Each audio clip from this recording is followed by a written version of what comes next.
گزرے ہیں خواجہ نظام الدین اولیاء رحمۃ اللہ علیہ، بڑے اللہ والے تھے۔ ان کے ہاں مجلس سماع ہوا کرتی تھی۔ آج کل کی مجلس سماع نہیں، آج کل تو قوالی کو مجلس سماع کا نام دیا ہوا ہے، حالانکہ یہ شرعاً جائز نہیں ہے۔ قوالی میں میوزک ہوتا ہے، اور اللہ کے نبی صلی اللہ علیہ وسلم نے فرمایا کہ مجھے آلات موسیقی کو توڑنے کے لیے بھیجا گیا ہے۔ میوزک سننا شریعت میں یہ ناجائز اور حرام ہے۔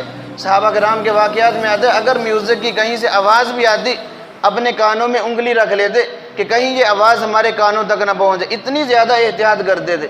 تو یہ قوالی میں سراسر میوزک ہوتا ہے، بس اوقات ایسی بیہودہ باتیں بھی ہوتی ہیں جو شرک اور کفر پر مبنی ہوتی ہیں، ان سے گریز کرنا چاہیے۔ اب ان کے ہاں مجلس سماع کیا ہوتی تھی؟ یہ نعت خوانی کی مجلس جماتے، اور اس میں بس وقت ایسے اشعار ہوتے کہ بندوں پر وجد طاری ہو جاتا۔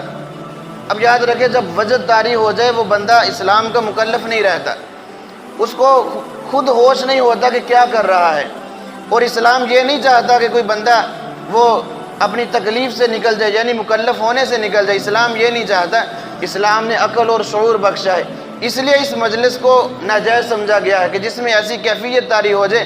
حالانکہ صحابہ کرام ہمارے لیے معیار حق ہیں، نمونہ ہے، کہیں بھی اللہ کے نبی صلی اللہ علیہ وسلم کی مجلس ایسی نہیں ہوئی، ایسی کبھی مجلس منعقد نہیں ہوئی۔ واعظ و نصیحت بھی اللہ کے نبی صلی اللہ علیہ وسلم کیا کرتے تھے، نعت خوانی کی مجلس بھی ہوتی تھی، لیکن ایسی مجلسوں کی ممانعت ہے۔ اب یہ خواجہ نظام الدین اولیاء رحمۃ اللہ علیہ کی ایسی مجلس لگتی تھی۔ اس وقت کے قاضی تھے قاضی ضیاء الدین سنامی رحمۃ اللہ علیہ، یہ بہت بڑے عالم تھے، لیکن حکومت کی طرف سے ان کو یہ منصب ملا تھا، محتسب تھے کہ جہاں خلاف شرع کوئی کام دیکھو اس کو روک دو۔ اب یہ قاضی ضیاء الدین سنامی رحمۃ اللہ علیہ کو جب پتہ چلتا فلاں جگہ پر مجلس منعقد ہے، مجلس سماع، وہاں پہنچ جاتے اور لوگوں کو اپنے گھروں میں بھیج دیتے، مجلس کو ختم کرا دیتے۔ خواجہ نظام الدین اولیاء رحمۃ اللہ علیہ تو ان باتوں کو سمجھتے تھے، وہ خاموش رہتے، لیکن جو مریدین تھے ان کے دلوں میں بڑی نفرت تھی اور بڑا بغض تھا۔ وہ باتیں کرتے کہ یہ کیسا عالم ہے، جب حضرت کی مجلس لگتی ہے تو آ جاتا ہے، فوراً مجلس ختم ہو جاتی ہے۔ اللہ کا کرنا ایسا ہوا، یہ قاضی ضیاء الدین رحمۃ اللہ علیہ بیمار ہو گئے اور مرض الموت میں چلے گئے۔ تو خواجہ نظام الدین اولیاء رحمۃ اللہ علیہ، اب دیکھیں بڑوں کی باتیں ہیں، بزرگوں کی باتیں ہیں، ان میں بھی ہمارے لیے عبرت ہے۔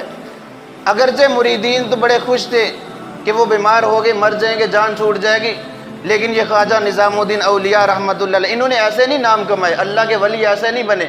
دل میں اگر محبت تھی تو اللہ کے لیے، اگر کسی سے نفرت تھی تو اللہ کی خاطر۔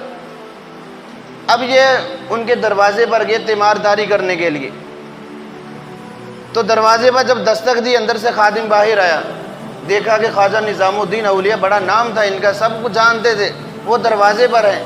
فوراً قاضی صاحب کے پاس گئے کہ حضرت خواجہ نظام الدین اولیاء دروازے پر آئے ہیں۔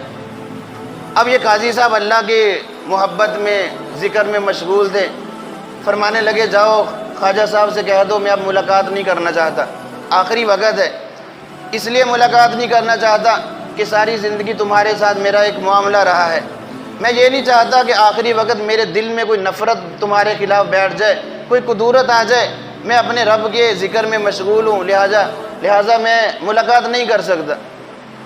اب خواجہ نظام الدین اولیاء رحمۃ اللہ علیہ کو جب یہ بات پہنچی، بڑے پریشان ہوئے کہ آخری وقت ہے ان کا، اگر میری ملاقات نہ ہوئی تو کیا بنے گا؟ تو فوراً پیغام بھیجا قاضی ضیاء الدین سنامی رحمۃ اللہ علیہ کی خدمت میں، فرمایا کہ جاؤ اس سے کہہ دو، ان سے کہہ دو کہ ایک گناہ گار بندہ اپنے گناہوں پر توبہ کرنے کے لیے تمہارے دروازے پر آیا ہے۔ اب دیکھیں بہت بڑے ولی تھے یہ بھی۔ تو جب ضیاء الدین صاحب رحمۃ اللہ علیہ نے یہ بات سنی، اٹھ کر بیٹھ گئے اور اپنی سر سے عمامہ اتارا اور اپنے خادم سے کہنے لگے جاؤ دروازے تک اس میرے امامے کو بچھا دو، اور خواجہ نظام الدین سے کہنا جوتوں سمیت میرے امامے پر چلتے ہوئے میرے پاس آئے، اور فرمانے لگے اگر میرا تیرے ساتھ زندگی میں کوئی معاملہ تھا تو محض اللہ کی رضا کی خاطر تھا، میں اس کو خلاف شرع سمجھتا تھا، اس لیے تمہاری مجلس سے مجھے نفرت تھی، میرا کوئی اپنا ذاتی مفاد کوئی مقصد نہیں تھا۔ اب دیکھیں اپنا امامہ دیا، پگڑی دی کہ اس پر جوتوں کے ساتھ چلتے ہوئے میرے پاس ہے۔ اب خواجہ نظام الدین اولیاء رحمۃ اللہ علیہ نے، وہ بھی اللہ والے تھے، دونوں طرف اللہ والے تھے، دونوں کا معاملہ دیکھیں، پگڑی کو اٹھایا، چوما اپنی آنکھوں پر لگا دی، اپنے سر پر رکھتے ہوئے حضرت کے پاس تشریف لائے، وہاں بیٹھ کر بات چیت کی۔ اب یہ دیکھیں اولیاء کرام کا آپس میں تعلق اگر کسی وجہ سے نفرت ہے تو اپنا کوئی ذاتی مفاد نہیں، محض اللہ کی رضا کی خاطر۔ تو ہمیں بھی چاہیے اگر کسی سے محبت کا کوئی معاملہ ہے اس میں اللہ کی رضا کو شامل کرے۔